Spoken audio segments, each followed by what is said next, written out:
Now, what is geopathic stress? Geopathic stress is a word from Greek language. Geo means earth and pathos means disease, illness or lack of health.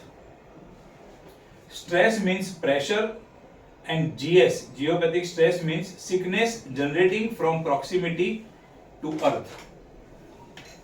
Core, अभी ये क्यों होता है? अब कैसे पता करें कि कोई पर्टिकुलर घर के अंदर जियोपैथिक स्ट्रेस है या नहीं है? जियोपैथिक स्ट्रेस अगर है तो उसके सिम्टम्स क्या है, वो कैसे पता चलेगा? तो अब इसके कुछ 20-22 पॉइंट्स है जिससे हमें पता चलेगा, हम चेक कर सकते हैं। आपने बच्चों को वो पालना होता है या जो घोड़िया बोलते हैं जिसको, उसमें सुलाया है, बिना मतलब का वो रोने लगता है, बिना मतलब का वो उसमें से बाहर आ जाता है, अगर वो उतना बड़ा है तो बाहर आ जाता है, बिना मतलब का, विदाउट एनी रीजन आपने यहाँ पर क्रेडल या वो पालना रखा है लेकिन वो बार बार दूसरी डायरेक्शन में ही चला जा रहा है। तो इससे हमें समझना है, अगर एकदम छोटा है बोल नहीं सकता है लेकिन क्रॉल कर सकता है, तो उससे हमें समझ में आएगा ये एक सिम्टम्स है कि कहीं ना कहीं जियोपैथिक स्ट्रेस की असर हो सकती है। मेल है घर में, फीमेल है, कोई सीनियर सिटीजन है, कोई यंग है, लेकिन बिना किसी रीजन का सडनली उनको क्या होता है, पावर, मतलब अपने बॉडी में स्ट्रेंथ ही नहीं है, पावर नहीं है, स्टेमिना नहीं है, ऐसा फील होता है। और वो भी बार बार कंटिन्यूस, एक आध दो बार हुआ तो ठीक है, बार बार ये चीज फील होती है तो भी समझ लेना है कि जियोपैथिक स्ट्रेस की असर हो सकती है। कुछ बीमारी है उसके एलिमेंट एज इट इज है, even after taking medicine from medical expert, अच्छे से अच्छी ट्रीटमेंट कराने के बाद भी अगर वो सिम्टम्स में कोई चेंज नहीं है, अच्छे से अच्छी ट्रीटमेंट लेने के बाद भी हेल्थ खराब ही रहती है, तो ये भी एक रीजन है कि जियोपैथिक स्ट्रेस की वजह से ऐसा हो सकता है।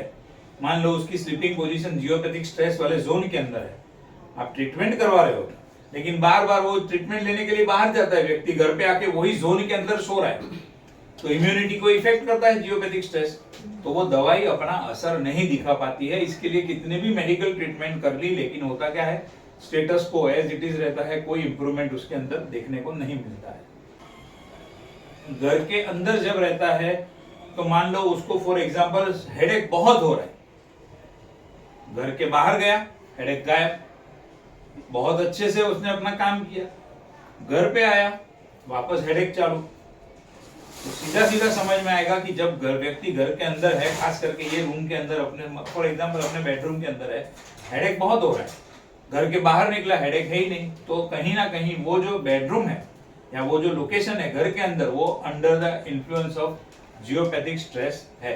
अब नींद से उठा है व्यक्ति, सो के उठा है, नॉर्मली आमतौर पे फ्रेश होना चाहिए, अच्छी नींद होनी चाहिए, लेकिन अगर वो जियोपैथिक स्ट्रेस वाले जोन के अंदर सो रहा है तो नींद अच्छी नहीं होगी। इसके लिए सुबह में उठने के बाद भी उसको कोई ना कोई तकलीफ, कोई ना कोई प्रॉब्लम रहेगा, एनर्जी नहीं रहेगी, लो फील करेगा। उम्र से पहले बूढ़ा दिखना या उम्र से ज्यादा बूढ़ा दिखना, ये भी एक साइन होता है जियोपैथिक स्ट्रेस का। आमतौर पे सर्दियों की सीजन में थोड़ा बहुत होता है तो ये समझ में भी आता है, लेकिन कोई भी सीजन हो वो व्यक्ति को कफ एंड कोल्ड रहता ही रहता है, वो भी एक ये रीजन है कि जियोपैथिक स्ट्रेस हो सकता है, ये एक सिम्टम्स है। Geopathic stress adversely affects the immunity power of the human body, और ऐसे जोन के अंदर अगर व्यक्ति की स्लीपिंग पोजीशन आती है तो क्या होता है, जो पार्ट उसका जियोपैथिक स्ट्रेस के अंदर आ रहा है उससे रिलेटेड कैंसर होने की पॉसिबिलिटीज है। 8 से 10 घंटा ऑन एन एवरेज हर एक व्यक्ति अपने बेडरूम में या स्लीपिंग पोजीशन में स्पेंड करता है।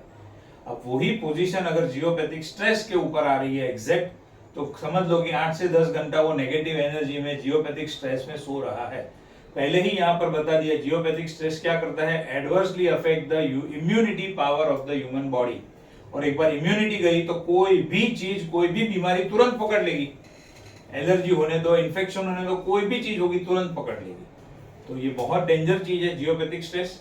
इतनी एडवांस कंट्रियों में भी ये सर्टिफिकेट लेना कंपलसरी है, जरूरी है। इधर तो ऐसा कुछ है ही नहीं, जिधर मन में आया, जगह मिला, सस्ता मिला, बना दो, खड़ा कर दो, बेच के चले जाओ, लेकिन उसमें लेने वाले की बहुत हालत खराब हो जाती है। जिसको ये चीज का नॉलेज नहीं है उसकी हालत बहुत खराब होती है। बहुत लोग ऐसे होते हैं दवाइयों के पीछे लाखों रुपया खर्चा करेंगे, लेकिन ये एक चीज चेक करके उसमें से अगर अच्छा बेनिफिट मिल रहा है तो वो लेने में उनको इंटरेस्ट नहीं होता है। मैं तो बिलीव नहीं करता, मैं नहीं मानता।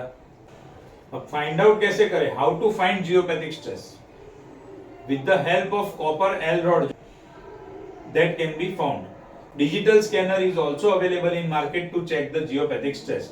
L rod जो है वो मेन है, इतने सालों से चला आ रहा है और वो ओरिजिनल पद्धति है। तो वो ओरिजिनल पद्धति से हम पहले चेक करेंगे, फिर ठीक है कुछ एडिशनल चेक करना है अपने सेटिस्फेक्शन के लिए तो आप डिजिटली चेक करो, वो अलग बात है। बट सबसे पहला एल रॉड से जो कॉपर का है उससे हमें चेक करना है। How to reduce the effect of geopathic stress? ये सारे जो क्रिस्टल्स है ये जियोपैथिक स्ट्रेस को रिड्यूस करने में बहुत हेल्प करते हैं।